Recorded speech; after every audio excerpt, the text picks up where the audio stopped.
ನಮ್ಮ ಪ್ರೈಮರಿ ಶಾಲೆ ಟೈಮ್ನಾಗ ಸನಿ ಆಯ್ತು ಅಂತಂಥೇಳಿ ಪಿಕ್ನಿಕ್ ಕರ್ಕೊಂಡು ಬಂದಿದ್ದರು. ಇದು ಯಾವ ಸ್ಥಳ ಅಂತ ಹೇಳಿದ್ರೆ ನಮ್ಮ ಕಲಬುರಗಿಲಿಂದ 15 ಕಿಲೋಮೀಟರ್ ಡಿಸ್ಟೆನ್ಸ್ ಒಳಗೆ ಸ್ವಾಮಿ ಸಮರ್ಥ ಅಂತ ಹೇಳಿ ಒಂದು ದೇವಸ್ಥಾನದ ಇದೇ ಸ್ಥಳ ಕರ್ಕೊಂಡು ಬಂದಿದ್ದರು. ಈ ಸ್ವಾಮಿ ಸಮರ್ಥ ದೇವಾಲಯ ಯಾವ ರೀತಿ ನಿರ್ಮಾಣ ಆಯಿತು ಅಂತ ಹೇಳ್ತೀವಿ. ಅದಕ್ಕಿಂತ ಮೊದಲು ನೀವೇನಾದರೂ ಮೊದಲನೇ ಬಾರಿ ನಾನು ವಿಡಿಯೋ ನೋಡ್ತಾ ಇದ್ದೀರ ಅಂತ ಫಾಲೋ ಮಾಡಿರಿ, ಮರಿಬೇಡ್ರಿ ಅಂತ ಹೇಳ್ತೀವಿ. ಇದು ಯಾವ ರೀತಿ ನಿರ್ಮಾಣ ಆಯಿತು ಅಂತ ಹೇಳಿದ್ರೆ ಇಲ್ಲಿ ಒಬ್ಬರು ಶಂಕರ ಮಹಾರಾಜರು ಅಂತ ಹೇಳಿ ಇಲ್ಲಿ ತಪಸ್ಸಿಗೆ ಕುಂತಿದ್ರು ಅಂತ. ಇಲ್ಲಿ ಜಾಗ ಎಲ್ಲ ಖರೀದಿ ಗೋಶಾಲೆ ಸ್ಥಾಪನೆ ಮಾಡಬೇಕು ಅಂತ ಹೇಳಿ ಕಂಡುಕೊಂಡಿದ್ದಾರಂತ.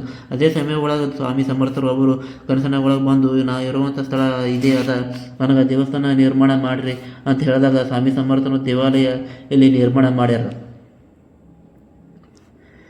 ಈ ದೇವಾಲಯ ನಿರ್ಮಾಣ ಆದಂಥ ಮೇಲೆ ಕೆಳಗಿಂದ ಸೈಡ್ ಗೋಶಾಲೆ ಕೂಡ ಇಲ್ಲಿ ಮಾಡ್ಯಾರ.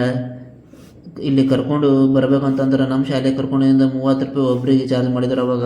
ಅದು ಅಲ್ಲದೆ ಒಬ್ಬರು ಒಂದು ಟೈಮ್ ಡಬ್ಬ ಉಪ್ಪಿಟ್ಟು ಕರ್ಕೊಂಡು ನಾಷ್ಟ ಎಲ್ಲರಿಗೂ ನಾಷ್ಟ ಕೊಟ್ಟರು. ಒಂದು ಟೈಮ್ ಒಂದು ನೆನಪುಗಳು ಯಾವ ರೀತಿ ಇರ್ತವೆ ಅಂತಂದ್ರೆ ಬರಲಾರ್ದಷ್ಟು ಇರ್ತವೆ. ಇವತ್ತು ನಾನು ಕೊಟ್ಟಂಥ ಮಾಹಿತಿ ನಿಮಗೆ ಇಷ್ಟ ಆಗಿದೆ ಅಂದ್ರೆ ಲೈಕ್ ಮಾಡಿ, ಫಾಲೋ ಮಾಡಿ, ಶೇರ್ ಮಾಡಿ. ಧನ್ಯವಾದಗಳು.